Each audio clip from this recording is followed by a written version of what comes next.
All right, good evening, everyone. My name is Matt Tiffy.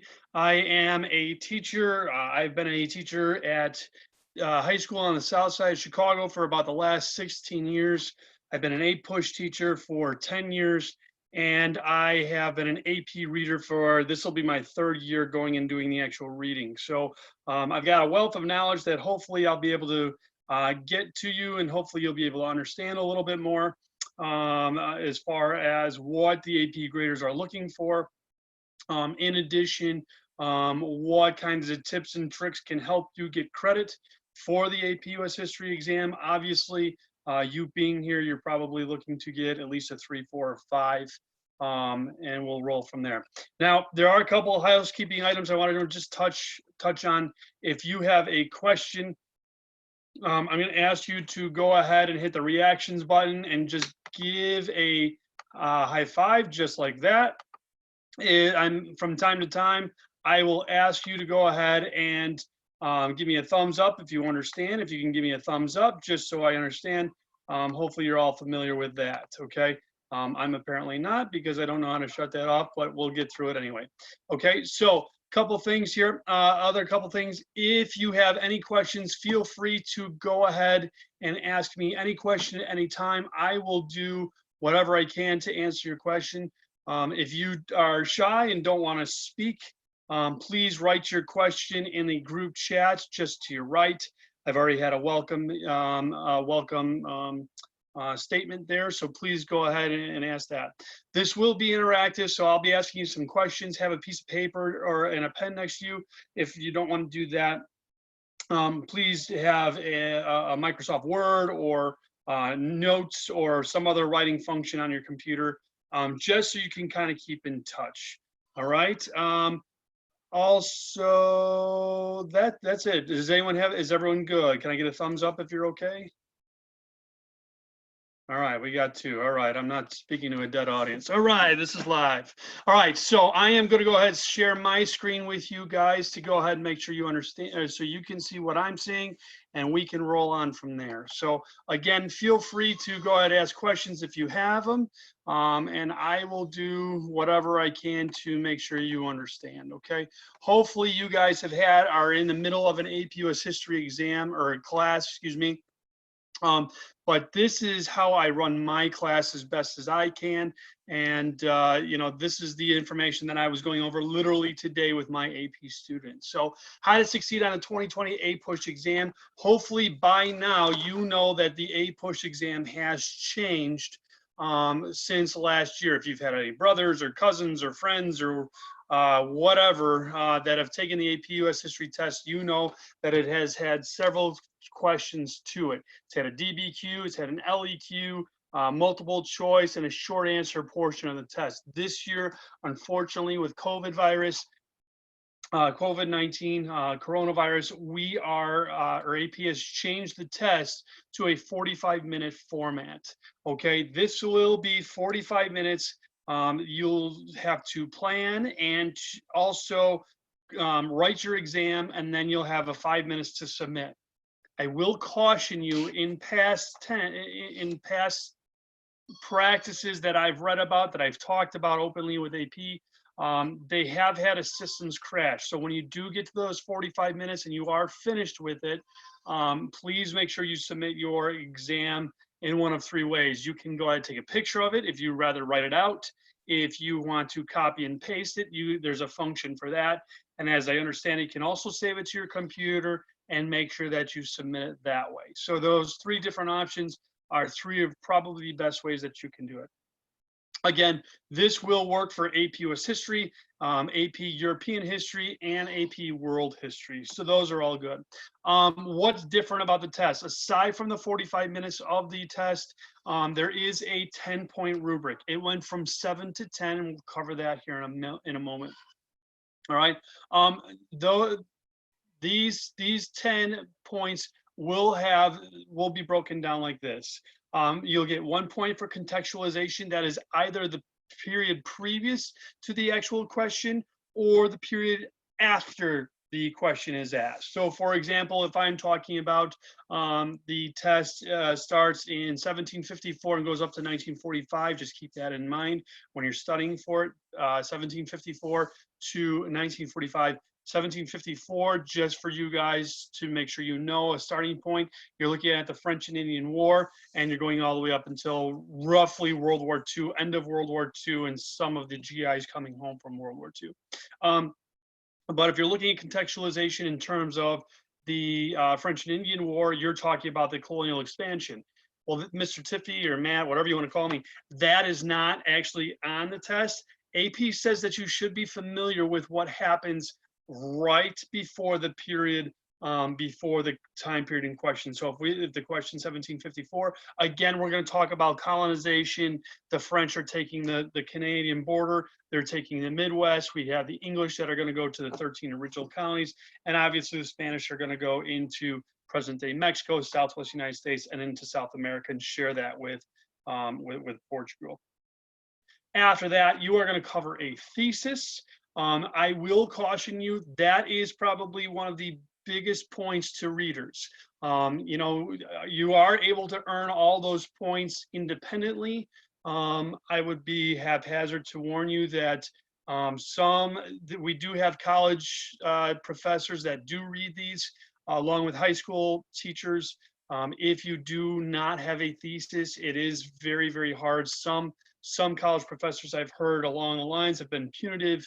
I don't want that to be associated with me. I'm not like that, but you do have some professors that can have an air about them that they go, yeah, they didn't have a thesis, so I'm going to write off this complete point. Next, you get 3 points for your body paragraphs. And what we're going to talk a lot about tonight, aside from the planning and everything else, we will talk about documents and how to use those documents, describing a document, and then going ahead and using the HAP method. Some high school teachers use the HIP method, HIPP, same principle. I just call it the HAP method. I actually add the Y for the happy method for my classes, and the Y being the analyzation portion of it. You will have to use 2 outside pieces of evidence. And then the one big point out there that is one of the hardest points to get out there is a unicorn point, okay? And that point is also known as a complexity point. You need to demonstrate a complex understanding of the prompt, uses evidence to qualify or modify an argument. So for instance, for this, we're going to talk about here a sample in a minute. We're talking about how culture has evolved from 1914 to 1945. And what you'll have to do is show that culture also melted into the political history of America from 1914 to 1945, the social history of 1914 to 1945, and have a broader view. So we'll talk about that as we go on, but we will go from there. Is everyone good? Anyone have any questions on that? If everyone's good, give me a thumbs up just so I'm all right. I know you're all set. Good. All right, fantastic. All right, good enough for me.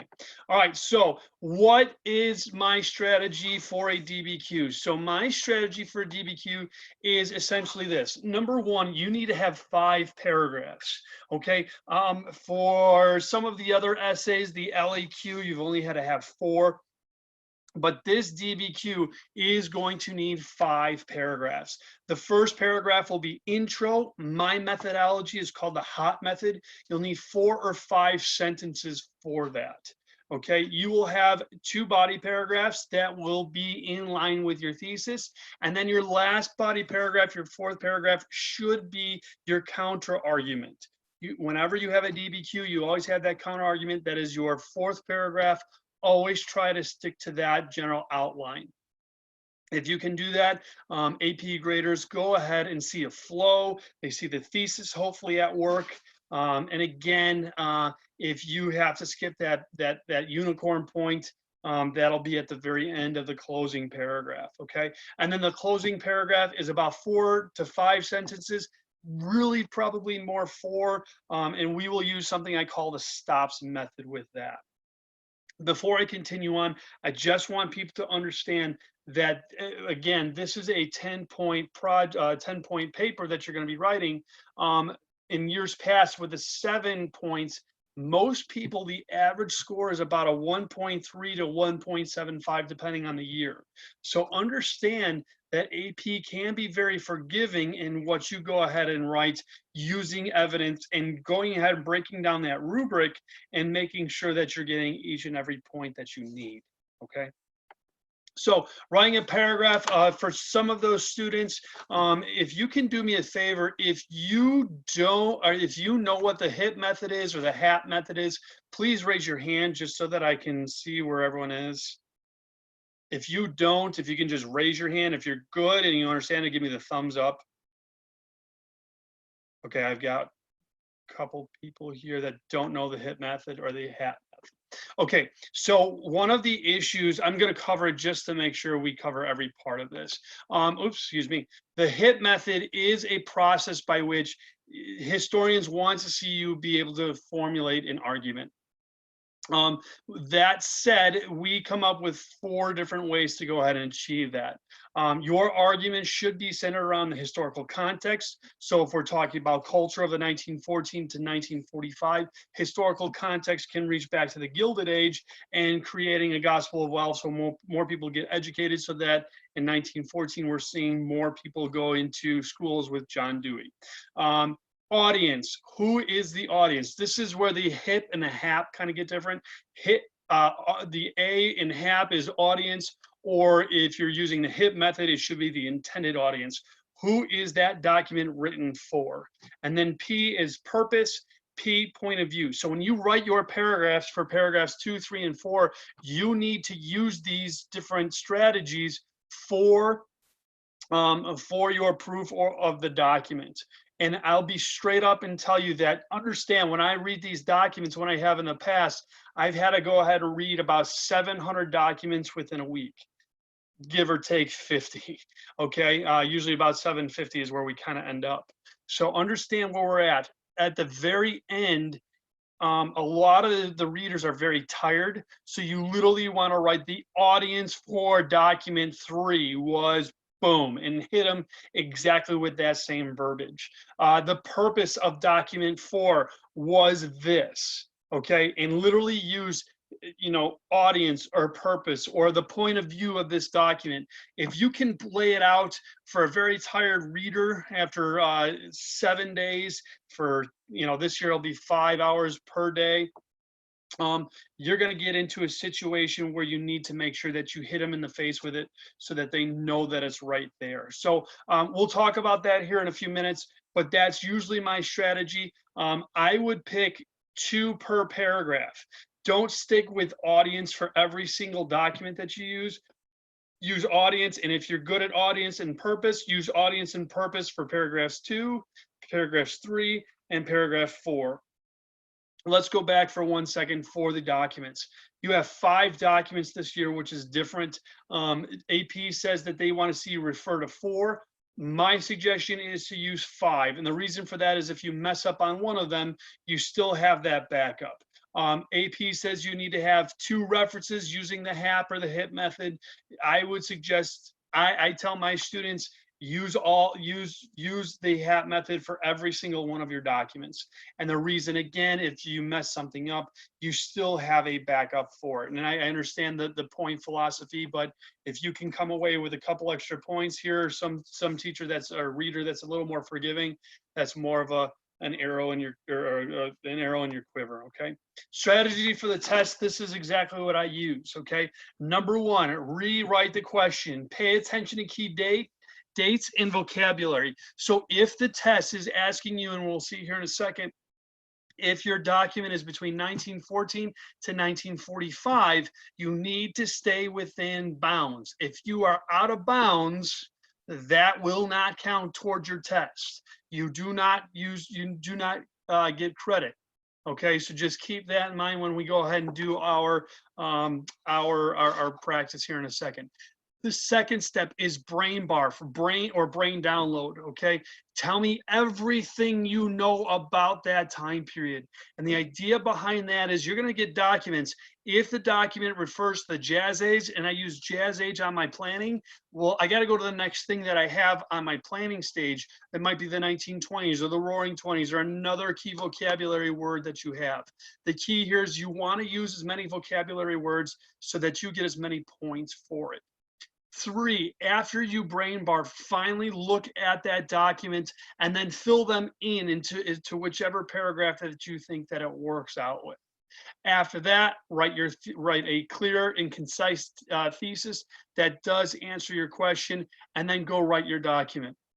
After you have planned, your document should write very, very quickly, very, very quickly, and very, very evenly. If you, let me do a side note here. If you do decide to write your document, take a picture and upload it, that's fine. Couple points of caution. Number one, if you don't like something that you wrote, just scratch it out. It'll be as a reader, I cannot read it. The second part of it is that when you write it, make sure your handwriting is legible, excuse me, because if it is not legible, I can pass it to another person at my table, but if they can't read it, unfortunately, it gets scored as a 0. So be very, very careful. I expect most people this year with the test are going to go ahead and they will be typing it out because of sheer convenience, okay? So here's the question that we are going to work on tonight. We've got a little bit of time here. I'm trying to take care of that into consideration. We've got about 40 minutes, which is actually really perfect because we've got about 45 minutes of getting ready for the test. So what I'm going to ask you to do is follow my steps, and I want you to go ahead and get ready for the test in this manner. So we'll go over all this. This is not a problem. But what I would like you to do is I would like you to rewrite the question right now in brain barf. And we're going to take about 5 minutes. I'll time it out just so that we have some sort of understanding what the timing mechanism is. And then we'll come back. I'll go over the question, how I wrote it. And then we will go ahead and answer how we did the brain barf. So right now, I'm going to give you 5 minutes starting right now. And then what I would like you to do is brain barf thereafter. So do yourself a favor. I'm going to stop talking right now and go ahead, plan, and then go ahead and brain barf or brain download, whichever one you want to talk of, whichever one verbiage you want to use. Go ahead.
Hi, Ainsley. I just saw that you jumped in. Right now, we are looking at, we're going over the DBQ. What I'd like you to do is if you can see the screen in front of you, we are going over this question. So what I'd like you to do right now, we got about 3 minutes or so left. about, and I'd like you to rewrite the question in terms that you understand them in, and then give me all the information that you can about certain periods. So we're working on planning. Okay. So again, for those that are working on this, we got 3 minutes. I had another student ask about the topics for each period. I will absolutely go over that. If we don't get through it all, I'll stick around. I've got nothing else to do, so I can stick around for a minute or two, and I can go over those different subjects. So I'm going to give you about 2 minutes. I'm going to stop talking right now, and then I will go over this portion.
All right, guys. So that's it for the 5 minute period. I saw a couple of people still join.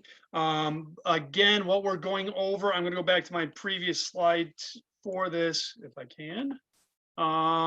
And again, this is the strategy that I use for the test. So what we just completed is you got the test, you're starting to write.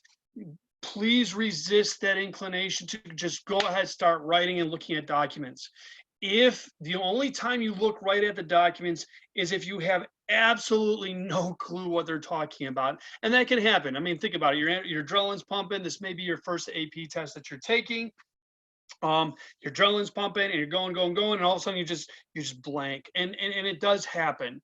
As sad as that is. Okay. So again, you're going to evaluate the relative. So you're going to look at the question. The question says, evaluate the relative importance of the causes of cultural change in the United States in the period from 1914 to 1945. Hint, whenever you see evaluate, how true is it?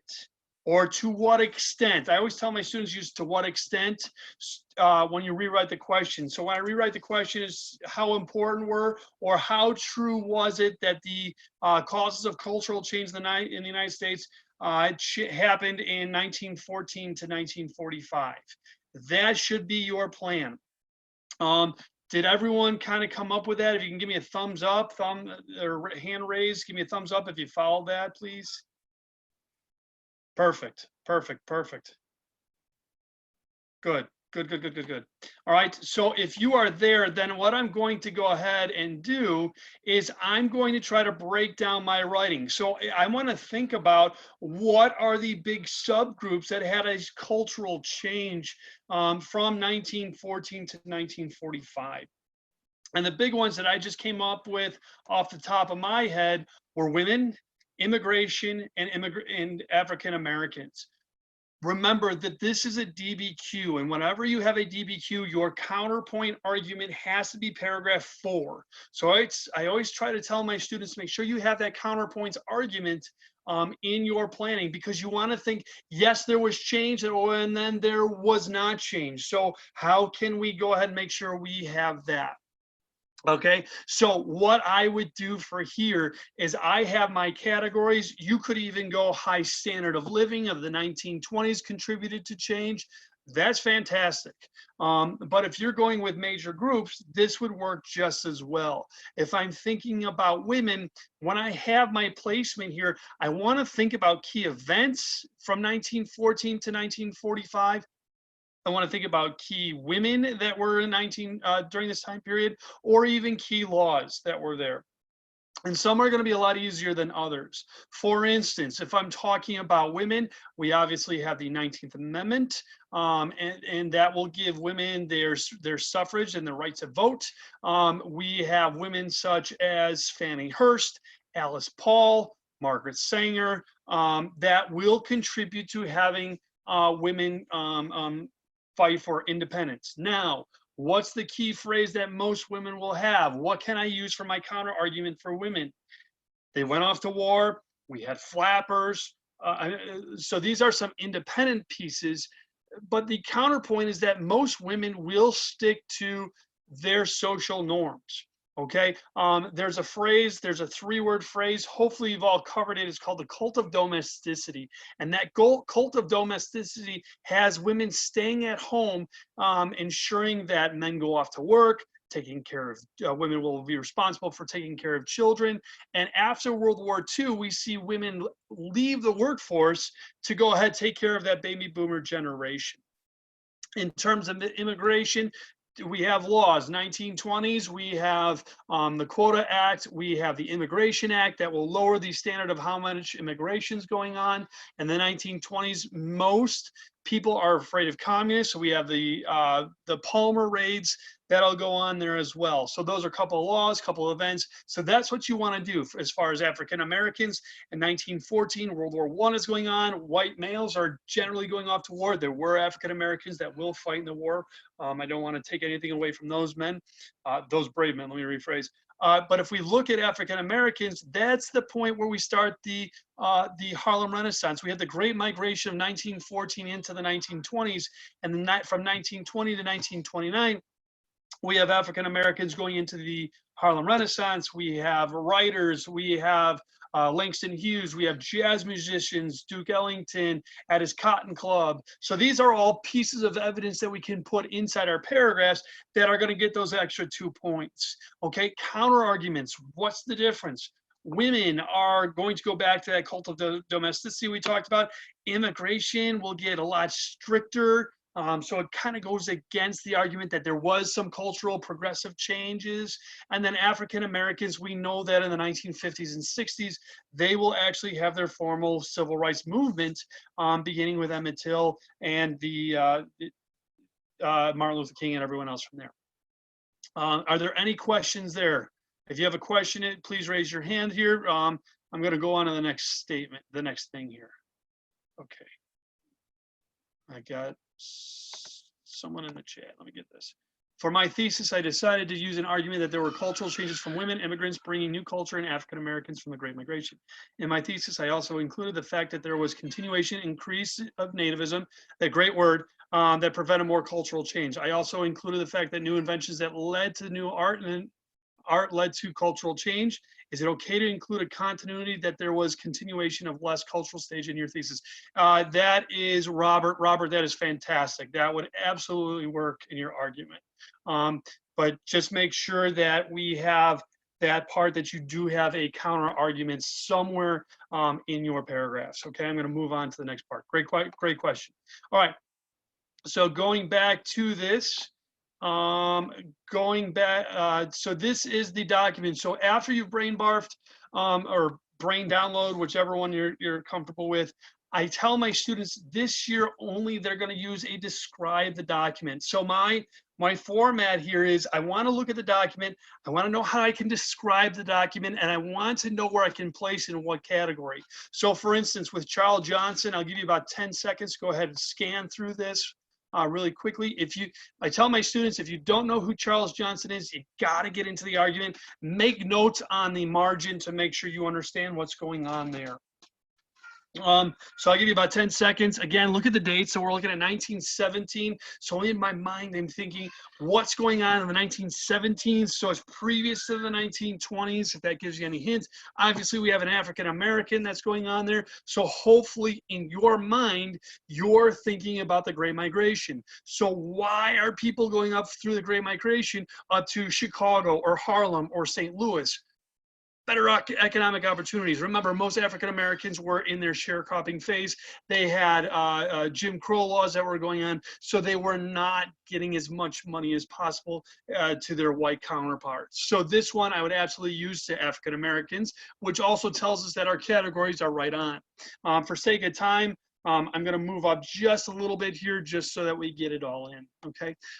Document 2. This one's a really good one. Again, how would you do, oops, excuse me, how would you describe this document? Again, look what's going on here. It says immigration restrictions on the door, on the person who's, on the alien I'll use, on his knapsack or sleeping bag or however you want to define that, his bag, it says undesirable. What's going on? Look, again, looking at our dates right here, closing the gate, Chicago Tribune, 1919. What scared Americans away from going ahead and allowing immigration? Hopefully you're using the idea of the communist movement going on in Russia. Excuse me, you have immigration restrictions, so hopefully this is sparking other ideas for you, like the Emergency Quota Act or the Immigration Act that prevented other people from going in. Okay, so again, that's another strategy that you can use. Okay, so earlier, and this is a perfect example, we were looking at other documents or other pieces that were used that we had down as evidence that appear in our DBQ documents. So understand, I alluded to Fannie Hurst. If you don't know who Fannie Hurst is, she is a woman that pushed for women rights in 1923. And so because it says it here, you have to use her in your document.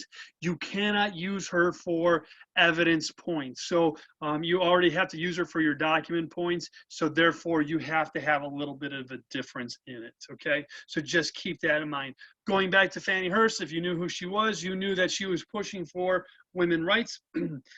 Because of that, she's going to eliminate cult of domesticity, which ultimately most women will go back to after the World War II, okay? The World War II, excuse me.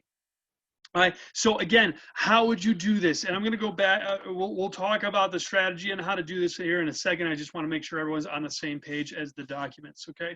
The next document is by John Dewey. If you don't know who he is, he invented the Dewey Decimal System. He was talking about how people were pushing for more education. In the 1920s, we're talking about a higher living standard. I know that I alluded to that. But keep in mind, this is another good document. Where else can I use this?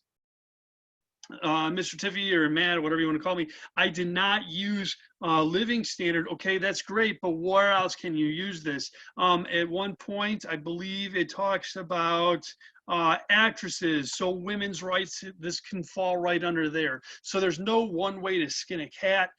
There are several ways that you can use these documents.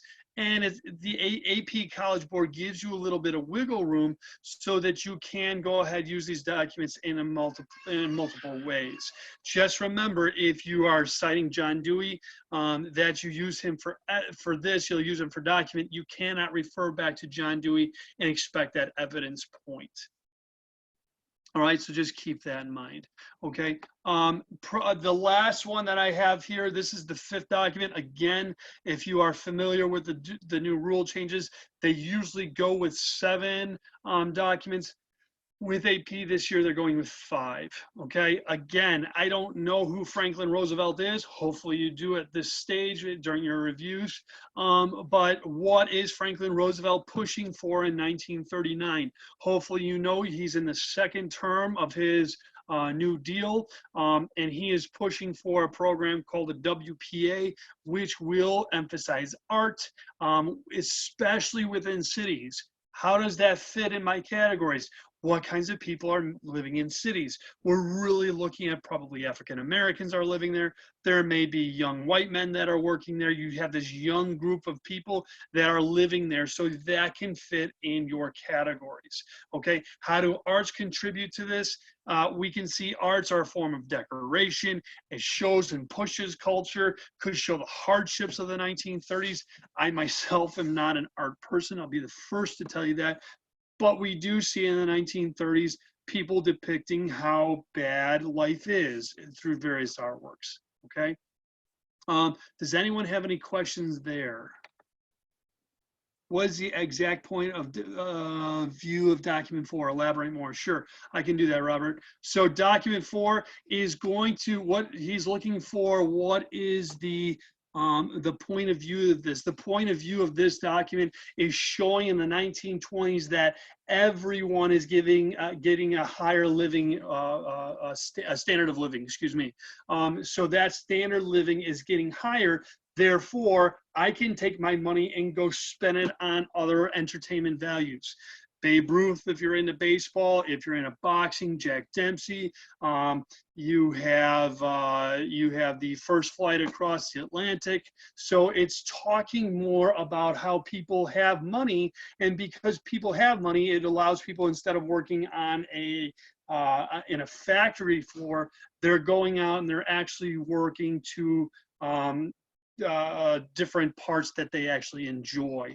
Like I said, baseball or basketball. Joe Naismith will go ahead and he will create the first basketball leagues during that time period. So does that make sense? Robert, are you okay? Do you understand that point?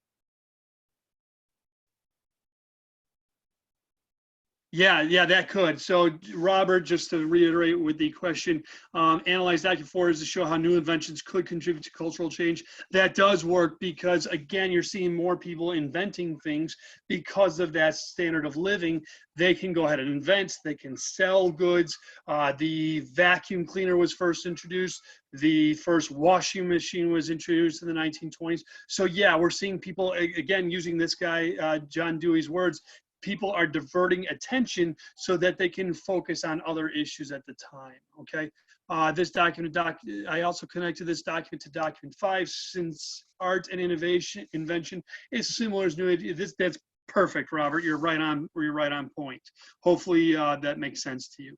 All right, I'm going to skip down a little bit here. All right, so I'm looking at what I did here is I kind of compared what the rubric looks like, and I compared how I wrote or what my strategies are, and hopefully you'll find this to help.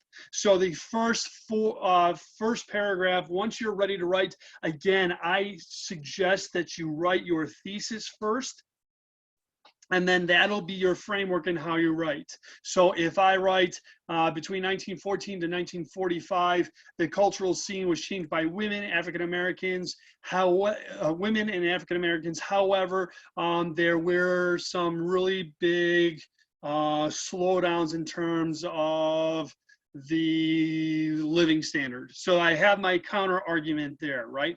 So my first paragraph is I'm gonna use the HOT method. H stands for historical context. You wanna pick the period right before 1914 so we can see that there was some cultural changes that were happening. You can talk about how the common man was living in tenements. We had the social gospel. We had the captains of industry or the robber barons talking about creating libraries and the gospel of wealth, and that will matriculate to other societies. Oh, I want another other details. So what other details can come with this? Because people were getting more education, excuse me, in the 1910s, early 1920s, we're starting to see more people take root and learn about different objects, whether it be art, as we already alluded to, new inventions, or on and on and on. Transition. Now I need a transitionary sentence that will get me to my thesis. Let me stop there. So your thesis has to be found in 2 spots according to the AP College Board, and it has to be written in at least one of them. It has to be in the last sentence of your first paragraph or in the first sentence of your last paragraph. Let me say that again. Your last sentence of your first paragraph or your first sentence in your last paragraph. I hope everyone understood that. I'll go through that again as we go through. But this is how I would use it. This is the exact reason. If you look at the rubric, you're looking at that context point, which is worth 1 point. If you can allude to other pieces of historical evidence that led us to the cultural changes of 1914 to 1945, that will get you that contextualization point. And again, this is a nice part. I would include 2 pieces here in case, again, you are off. Not only that, you're getting that 4 to 5 sentences that college professors and teachers want to see as you're writing, okay? Yeah, the transition, that's a great question, Robert. The transition, so if I'm talking about how other details, the captains of industry had really pushed for the gospel of wealth and created universities like Carnegie Mellon, and then led to more public libraries.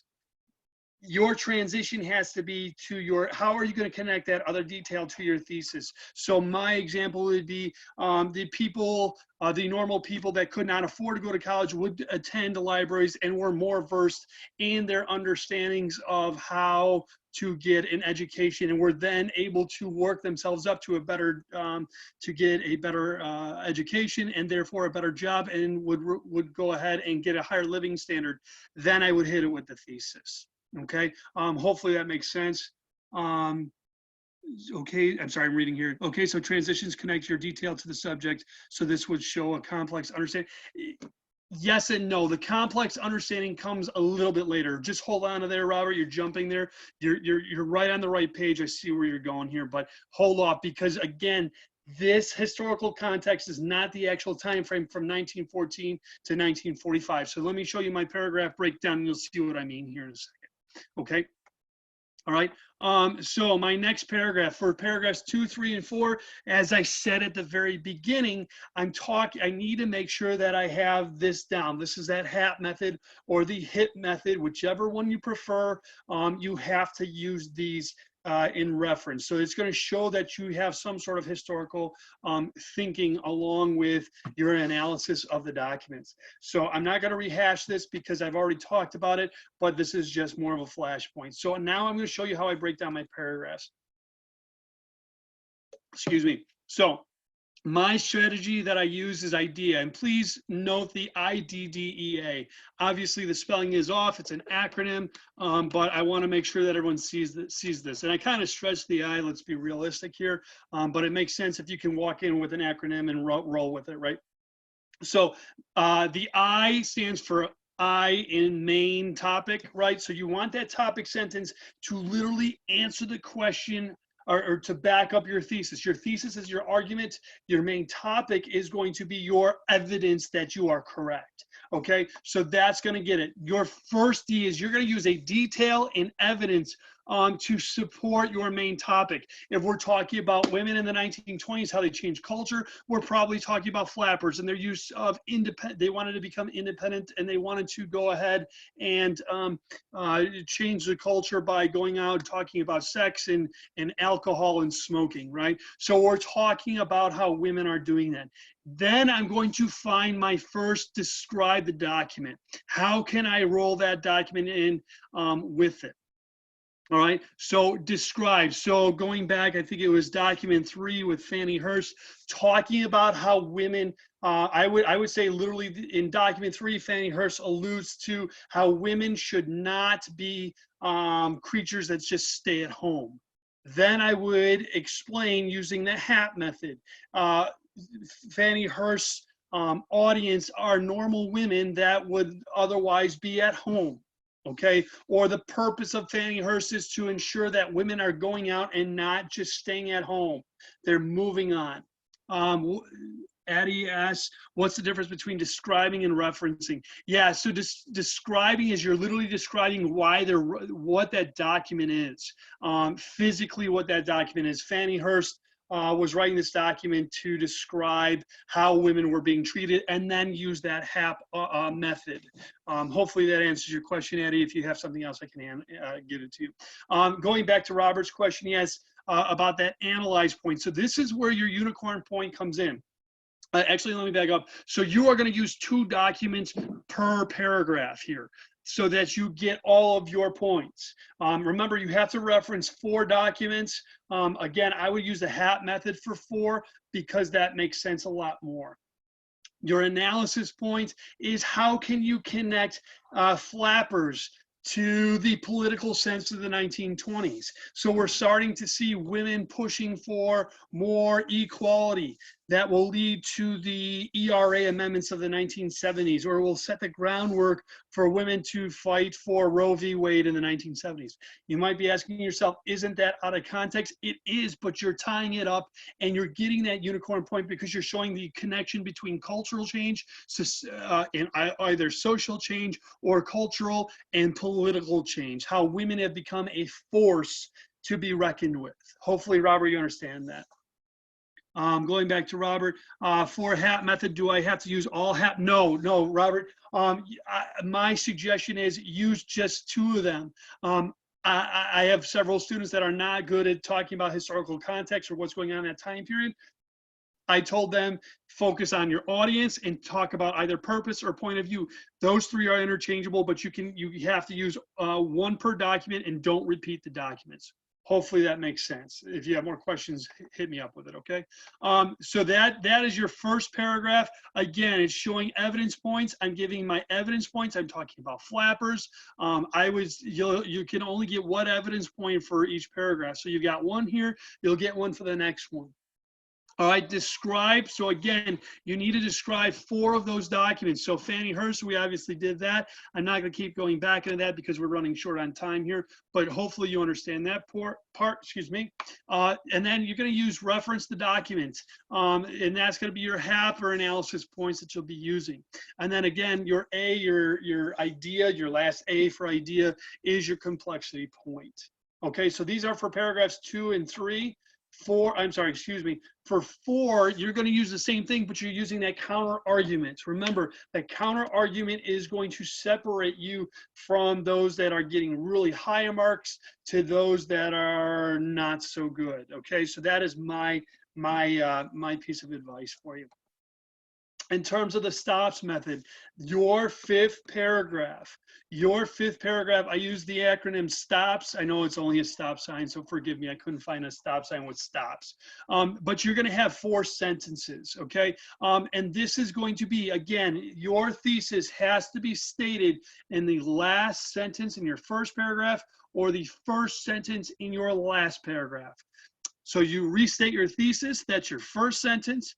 You're going to context another period. Where does this story take us? So for example, in the 1950s, we see a higher standard of living happen from 1950 essentially to 1970 for the United States. So that covers that living standard. We're talking about African Americans.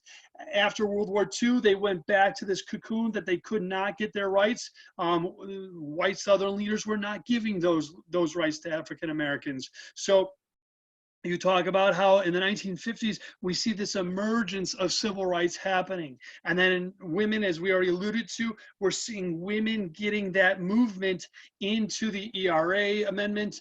They're also fighting for Roe v. Wade. Wherever you stand on that, you understand that there's still that argument where people were fighting for their rights of their body. And then so what? What does it lead to? Okay, I always ask that of my students. So what? What are you trying to tell me here? And again, that's going to reiterate that unicorn point for you.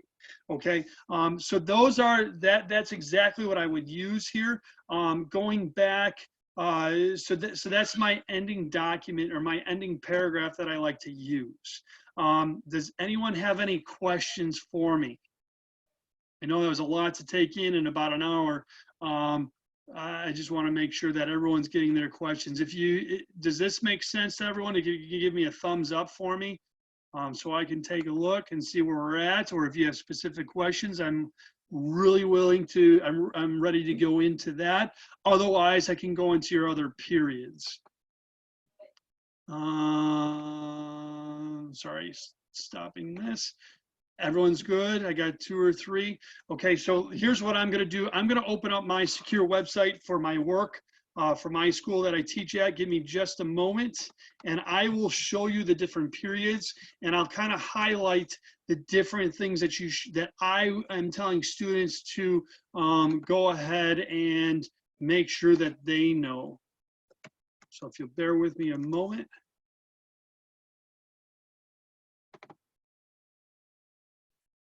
Okay.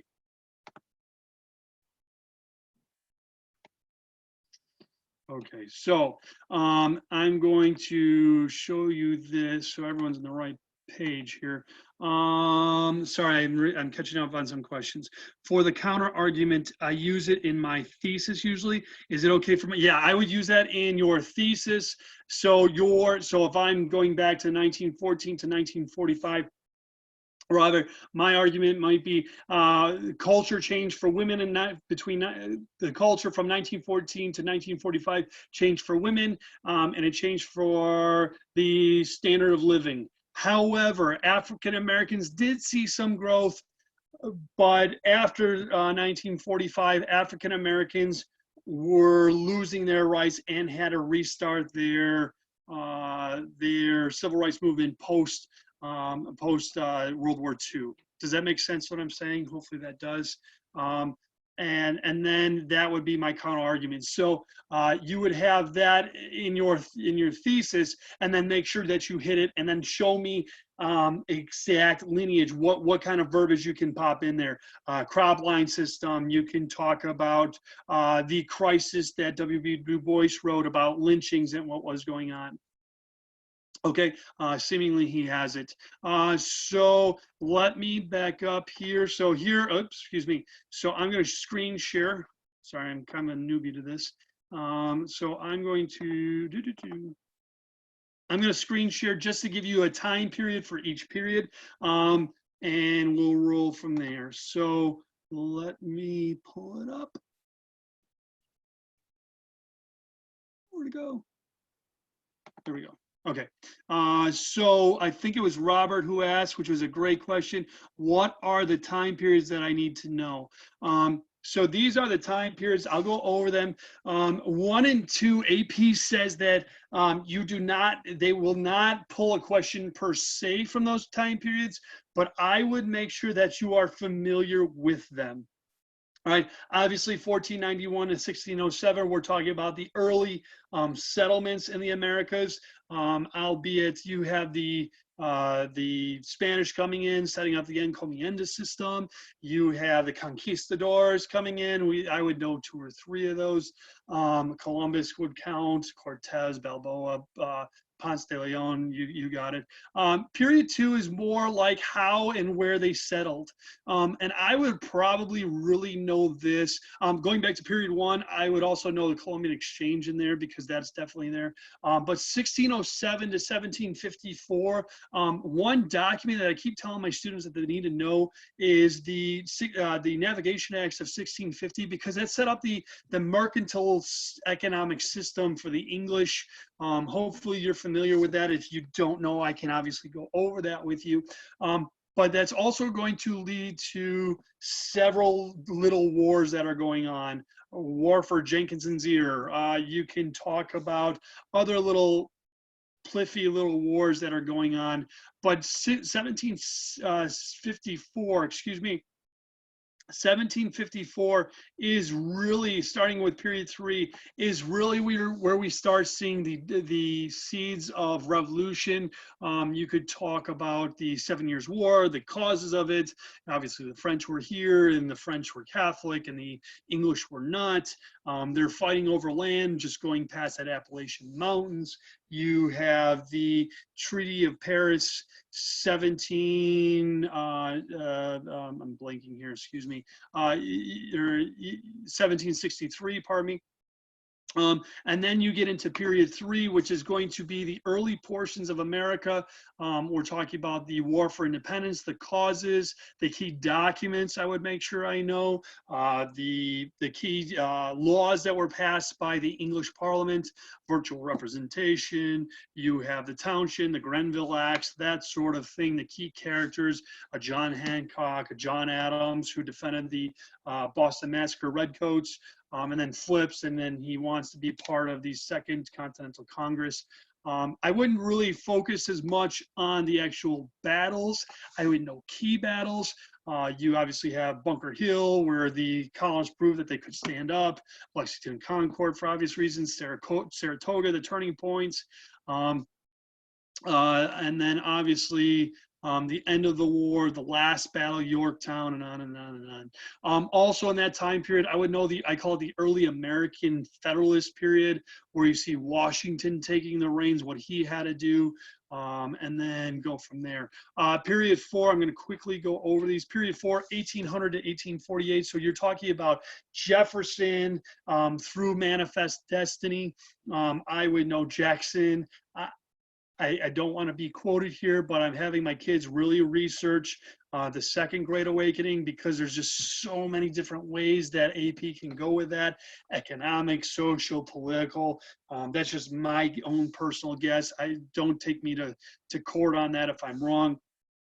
But those are just pieces that I would go into. A really good question here is about Jacksonian democracy, Jeffersonian democracy, how they were different. Obviously, Jackson has a common man. He has the bank issue.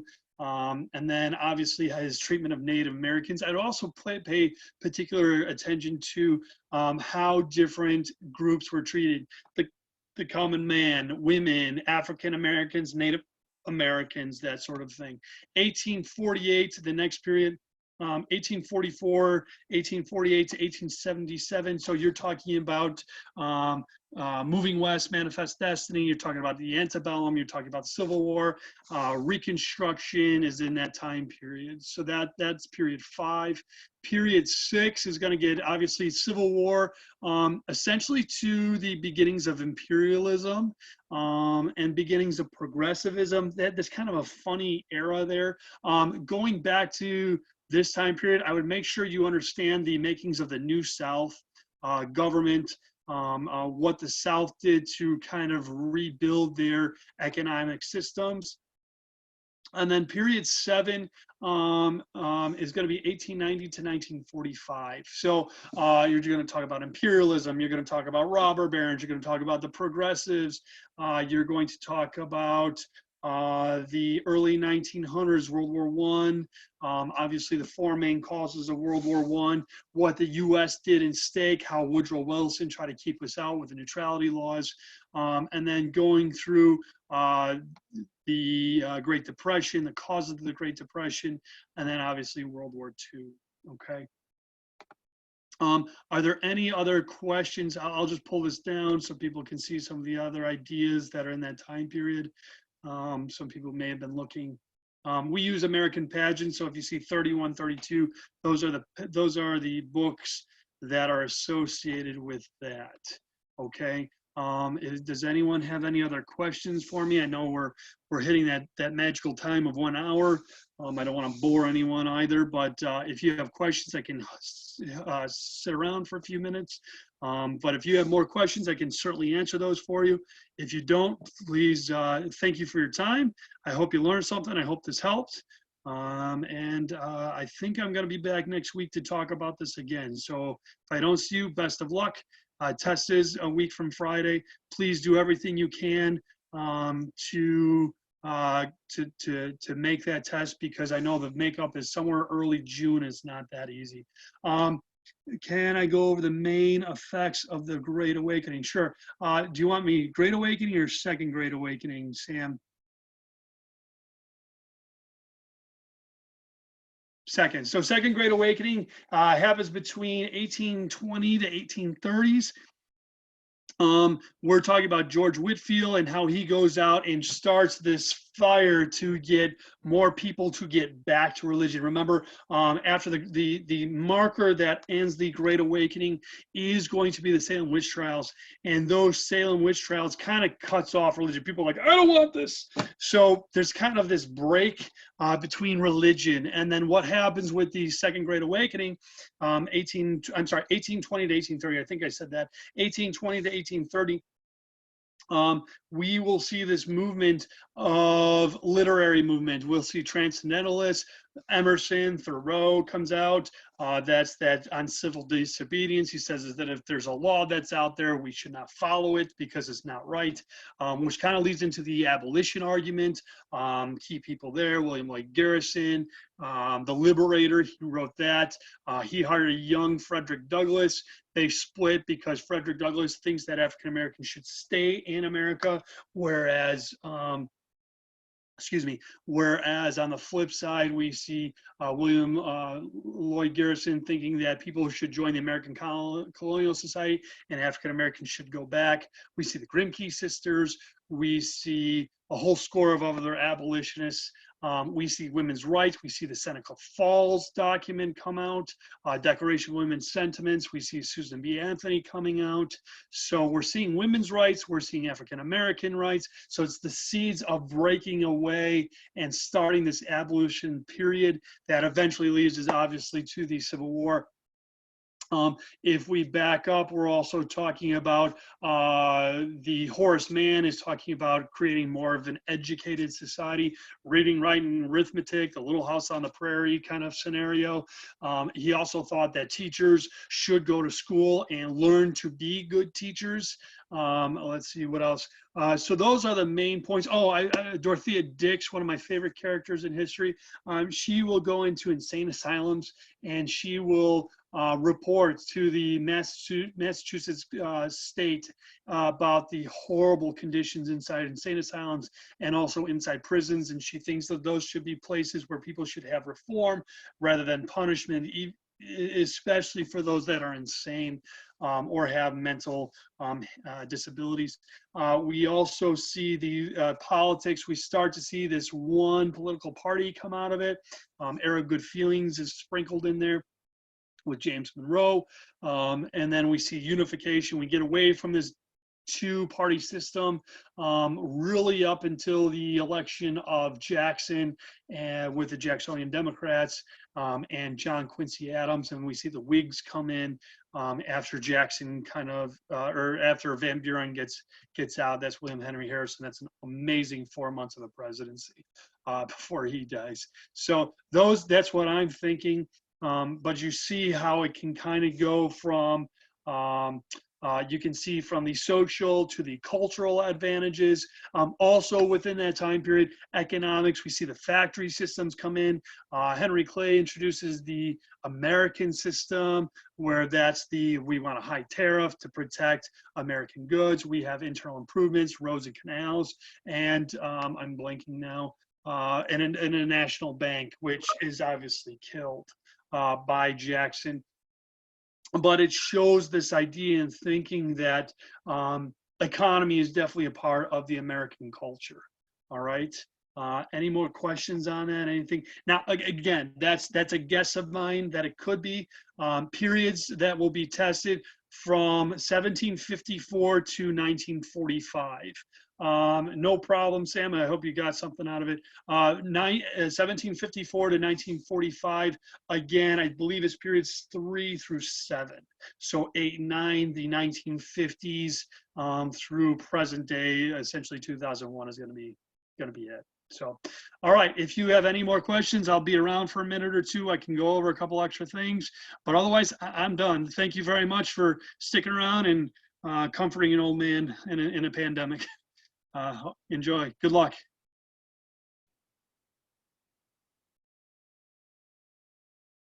You're welcome, Verma. Annika, you're welcome. Good luck. Good luck. Ayusha, I hope I'm pronouncing your name correctly. Good luck.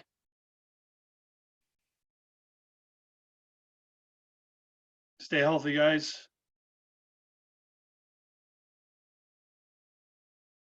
Byron, you all good there, bud?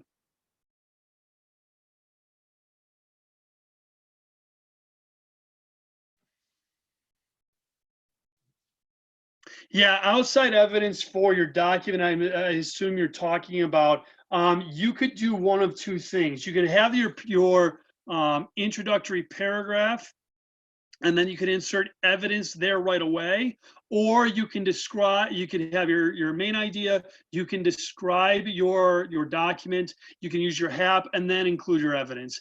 Either or is fine. It's kind of whatever you think is your comfort level, if that makes sense. Does that make sense to you? You mentioned that you can only get one evidence point per paragraph, so wouldn't that interfere with the outside evidence? Not necessarily, because they want you to kind of sprinkle it throughout the paragraph. So if we go back to our example of women, we're talking about flappers. If we're talking about African Americans, we're talking about the Great Migration. So right there, those are 2 points of evidence. They don't want you to throw all your evidence into one paragraph.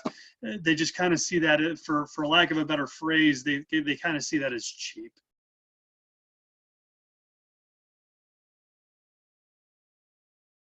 Got something else for me, bud? So you really don't want to shove all the outside. Correct. Yeah, I would sprinkle it around, man. From the documents that I've read in the past couple of years, the best documents are ones that are sprinkled around. You won't hear too many AP readers say this, but I'll be honest with you. Most AP readers only get about 2.5 to 3 minutes to go ahead and read, because they've got such a high volume. So you want yours to stick out. So if you can show some sprinkling in a couple of different paragraphs, even better, because you're keeping the attention of that reader. Because within the first paragraph, most readers will go, yeah, I know where this is going. But if you can hold my attention a little bit longer, within those other paragraphs, include more information, yours is going to stand out, and you're going to get more apt to get a better grade.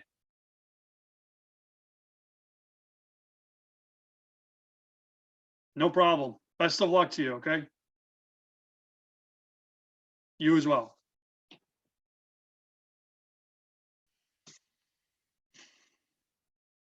All right.